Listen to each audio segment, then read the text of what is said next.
प्रथम वर्ष BA, BSc, BCom की सभी छात्राओं को रविंद्र शर्मा का नमस्कार।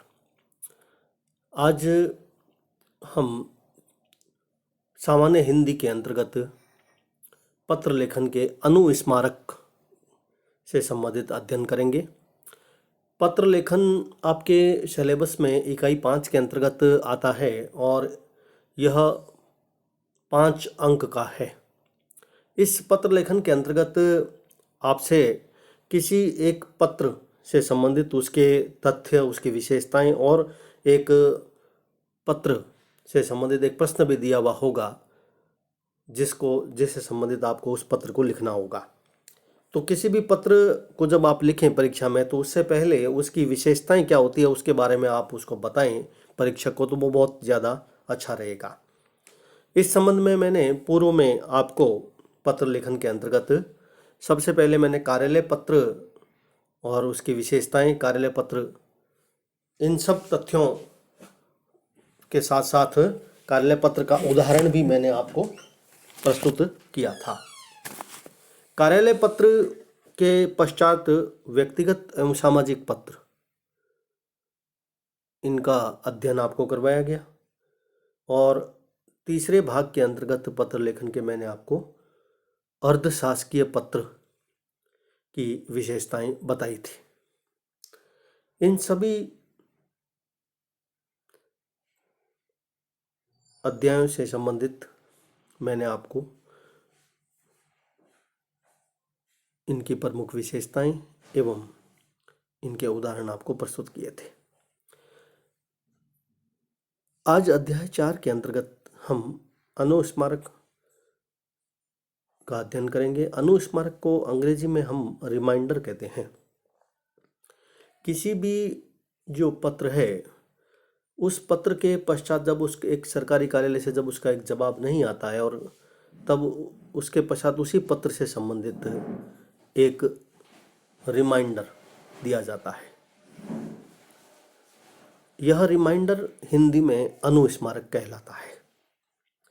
यह एक प्रकार से पत्र ही होता है, सरकारी पत्र ही होता है जहाँ एक कार्यालय के द्वारा दूसरे कार्यालय को लिखा जाता है और सामान्यतः इस पत्र के अंतर्गत किसी उच्च अधिकारी के द्वारा निम्न अधिकारी को प्रेषित किया जाता है या कोई अधीनस्थ जो कार्यालय होता है उससे संबंधित उस तथ्य को दिया जाता है, जिसमें कोई भी सूचना, रिपोर्ट आदि संबंधित तथ्य और दस्तावेज मांगे जाते हैं। यह सरकारी पत्र का ही एक रूप है। जब एक सरकारी कार्यालय द्वारा संबद्ध या अधीनस्थ कार्यालयों में से किसी विषय या महत्वपूर्ण रिपोर्ट से संबंधित सूचना मांगनी है और मूल पत्र भेजने के बाद भी निर्धारित अवधि के अंदर अपेक्षित सूचना प्राप्त नहीं होती है, तब अनुस्मारक अर्थात रिमाइंडर भेजा जाता है। इसकी भाषा पूर्व के पत्र की भांति ही रहती है, किंतु इसका लिखने का जो तरीका होता है, अनुस्मारक का जो प्रारंभ होता है, वह अलग तरह से होता है, क्योंकि इसमें पूर्व पत्र का हवाला देते हुए उस संबंध में उसका ध्यान आकृष्ट किया जाता है। जैसे उदाहरण के रूप में इस कार्यालय के दिनांक पूर्व की जो तारीख है उसका हवाला देते हुए का पत्र देखें, और या इस कार्यालय के पूर्व पत्रांक के पत्र संख्या के अनुक्रम में उपयुक्त विषय पर आपका ध्यान इस कार्यालय के संदर्भाधीन पत्र की ओर आकृष्ट किया जाता है। इस प्रकार हम देखते हैं कि पूर्व में किसी व्यक्ति या अधिकारी को भेजे गए पत्र का जवाब न मिले तो उचित कार्रवाई न होने पर एक स्मरण भेजा जाता है और उसे ही अनुस्मारक कहा जाता है। इसके अंत में एक चेतावनी भरा संदेश भी कहा जा सकता है अनुस्मारक में, जिसमें विषय वस्तु का पुनः उल्लेख न करके केवल यह कहा जाता है कि पूर्व पत्र का संदर्भ देते हुए कि इसका तुरंत जवाब भेजें। अनुस्मारक को लिखते वक्त हमें किन किन बातों का ध्यान रखना चाहिए? इस पत्र में पूर्व में भेजे गए पत्र का संदर्भ अवश्य हमें देना चाहिए। दूसरे नंबर पर हम देखें तो इसे अत्यंत ही संक्षिप्त रखा जाना चाहिए, क्योंकि पहले के जो पत्र होता है उस पत्र के अंतर्गत समस्त बातें आ चुकी होती है। इसलिए पुनः उल्लेख संदर्भ का, विषयों का आदि का न करके केवल पत्र का उल्लेख करके ही कहा जा सकता है कि इसका तुरंत रिपोर्ट, तुरंत जवाब, तुरंत तथ्य भेजें। तीसरी बात हम कह सकते हैं कि एक निश्चित अवधि में पत्र का उत्तर देने का आग्रह इसमें किया जाता है, क्योंकि चूंकि पूर्व में इस पत्र लिखा जा चुका होता है इस विषय पर, इसलिए एक निश्चित समय बांध करके इसमें उत्तर देने का आग्रह किया जाता है। यदि प्रथम अनुस्मारक पत्र का उत्तर नहीं आता है तो द्वितीय एवं तृतीय अनुस्मारक पत्र भेजे जाने चाहिए। अनुस्मारक पत्र की विशेष बात यह है कि यदि मूल पत्र शासकीय है अथवा अर्धशासकीय अथवा कार्यालय ज्ञापन के रूप में, तो अनुस्मारक भी उसी रूप में भेजा जाना चाहिए। यह एक विशेष बात आप ध्यान में रखें कि यदि पत्र कई प्रकार के हो सकते हैं। एक कार्यालय पत्र जिसको हम शासकीय पत्र भी कहते हैं, एक अर्धशासकीय पत्र होता है और तीसरा कार्यालय ज्ञापन के रूप में होता है।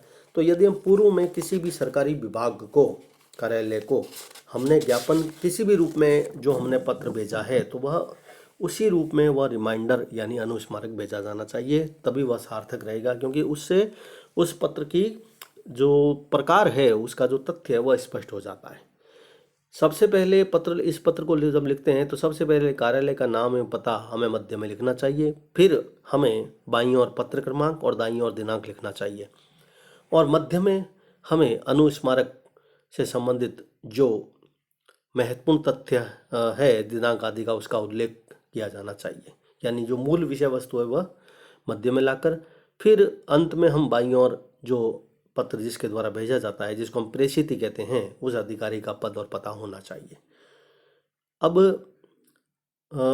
अनुस्मारक पत्र के अंतर्गत हम प्रेषित अधिकारी का जो पद नाम पता है, उसके पश्चात मध्य में हम फिर विषय का उल्लेख कर सकते हैं, फिर संदर्भ का, और उसके पश्चात महोदय लिखकर फिर मध्य भाग में उसकी समस्त विषय वस्तु का विवेचन करते हुए हमें दाहिनी ओर फिर प्रेषक अधिकारी का नाम और पता लिख करके पत्र को समाप्त करना चाहिए। और इसके साथ एक विशेष बात यह है कि इस पत्र के साथ कि संलग्न जो पत्र है उसका विवरण भी हमें बाईं ओर दे देना चाहिए। जैसे एक उदाहरण के रूप में मान लीजिए कि एक चिकित्सा एवं स्वास्थ्य अधिकारी बीकानेर के द्वारा किसी तहसील को, मान लीजिए बज्जू है, तो उस तहसील को कोई एक पत्र लिखा जाता है जिसमें कोई भी जो तथ्य है जो वर्तमान समय में चल रहा है उससे संबंधित उसके रोगियों की सूचना भिजवाने का आग्रह किया जाता है, लेकिन उसका जवाब नहीं आता है, तो पुनः उसके लिए एक पत्र कैसे लिखा जाना चाहिए। मान लीजिए कोरोना रोगियों की सूचना भिजवाने के लिए चिकित्सा अधिकारी के द्वारा बज्जू प्राथमिक स्वास्थ्य केंद्र को एक पत्र लिखना है, ऐसा आपके परीक्षा में प्रश्न आता है, तो आप कैसे लिखेंगे इसको। सबसे पहले कार्यालय मुख्य चिकित्सा एवं स्वास्थ्य अधिकारी बीकानेर, फिर आप बाईं ओर उसका क्रमांक देंगे। जैसे मुख्य चिकित्सा एवं स्वास्थ्य अधिकारी, तो आप हमेशा ध्यान रखें कि जो क्रमांक लिखा जाता है उसमें किसी भी विभाग का जो नाम आता है वह सांकेतिक होता है।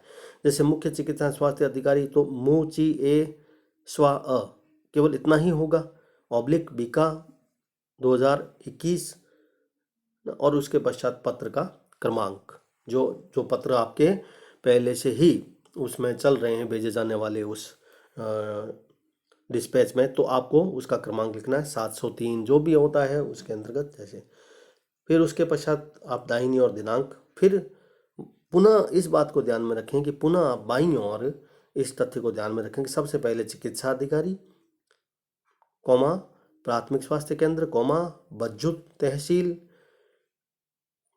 कौलायत, विषय कोरोना रोगियों की सूचना भिजवाने बाबत, संदर्भ इस कार्यालय का पूर्व पत्रांक मु ची ए स्वा ऑब्लिक बीका सामान्य, फिर आप 2020 और उस क्रम का उल्लेख कर दें जो जिसमें पूर्व का पत्रांक का जो क्रमांक होता है, फिर इसमें दिनांक का हवाला।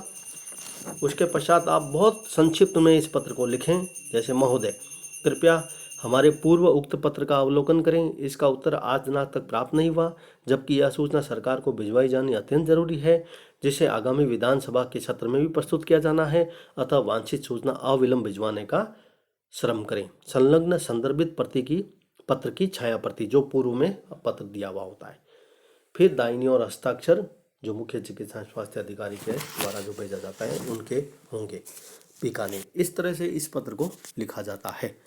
तो अनुस्मारक में आप इस तथ्य को ध्यान में रखें कि केवल संक्षिप्त में आप 3-4 लाइनों में पूर्व पत्र का हवाला देते हुए उस पत्र को लिखा जाता है, जिसमें पुनः उस सूचना को भिजवाए जाने का आग्रह किया जाता है।